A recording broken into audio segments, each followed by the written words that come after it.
नमस्कार, मैं हूं आपके साथ ज्योति कनौजिया। आज की मुख्य खबरों की ओर रुख करने से पहले चलिए नजर डालते हैं आज की हेडलाइन पर।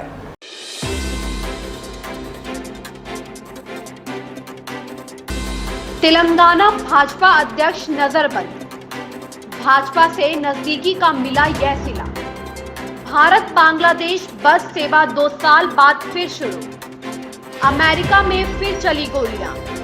श्रीलंकाई पूर्व वित्त मंत्री का संसद से इस्तीफा।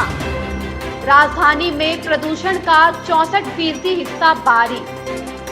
गर्मी से हर कोई बेहाल, लोग हो रहे डायरिया का शिकार। सुप्रीम कोर्ट में स्पेशल काउंसलिंग की मांग खारिज। लगातार दूसरे दिन 7,000 से ज्यादा नए संक्रमित। केआरके ने ताप्ती पन्नू पर लगाया बड़ा आरोप। अब खबरें विस्तार से।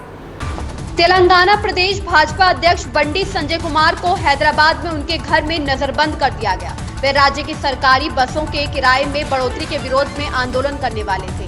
हैदराबाद के बंजारा हिल्स थाने के एसएचओ शिवचंद्र ने बताया कि बंडी को उनके घर में निगरानी में रखा गया है। लगता है केंद्रीय मंत्री व जदयू नेता रामचंद्र प्रसाद सिंह के बुरे दिन चल रहे हैं। पहले पार्टी ने उनका राज्यसभा टिकट काट दिया और अब नीतीश सरकार ने पटना में उनका बंगला भी छीन लिया। माना जा रहा है कि जदयू में गुटबाजी को बढ़ावा देना और भाजपा से नजदीकियों को लेकर वह सीएम नीतीश कुमार के निशाने पर है। भारत और बांग्लादेश के बीच बस सेवा फिर शुरू हो गई। कोरोना महामारी के कारण यह 2 साल से बंद थी। ढाका कोलकाता ढाका बस से ढाका में हरी झंडी दिखाकर रवाना किया गया।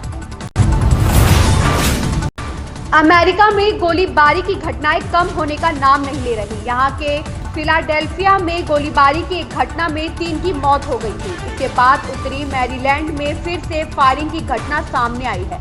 यहां बंदूकधारी ने मैन्युफैक्चरिंग यूनिट पर गोलीबारी की। इस घटना में 3 लोगों की मौत हो गई, वहीं एक व्यक्ति गंभीर रूप से घायल हो गया।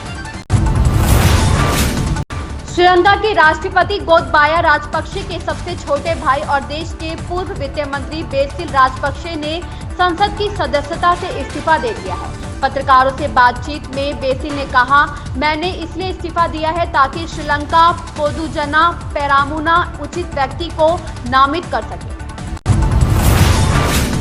राजधानी में हर साल सर्दी में दमघोटू हवा के लिए 64% हिस्सेदारी दिल्ली से बाहर की है।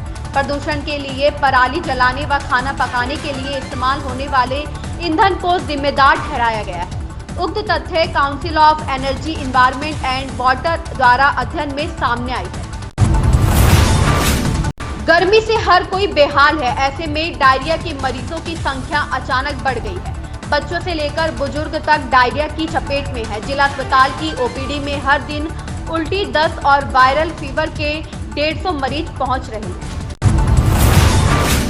सुप्रीम कोर्ट ने नीट पीजी 21 में 1456 सीटों को भरने के लिए स्पेशल स्टे वैकेंसी राउंड की काउंसलिंग की मांग को खारिज कर दिया, जो अखिल भारतीय कोटा के लिए काउंसलिंग के एक दौर के आयोजन के बाद खाली रह गई। पिछले 10 दिनों से लगातार मरीज बढ़ रहे हैं। इसे लेकर केंद्रीय स्वास्थ्य मंत्रालय ने राज्य को सतर्क रहने का निर्देश दिया है। देश में 7,240 मरीज मिले थे। इसके साथ ही सक्रिय केस भी 3,769 बढ़कर कुल 36,267 हो गए हैं। वहीं 24 और मौतों को मिलाकर अब तक कुल मौतें 5,24,747 हो गई है।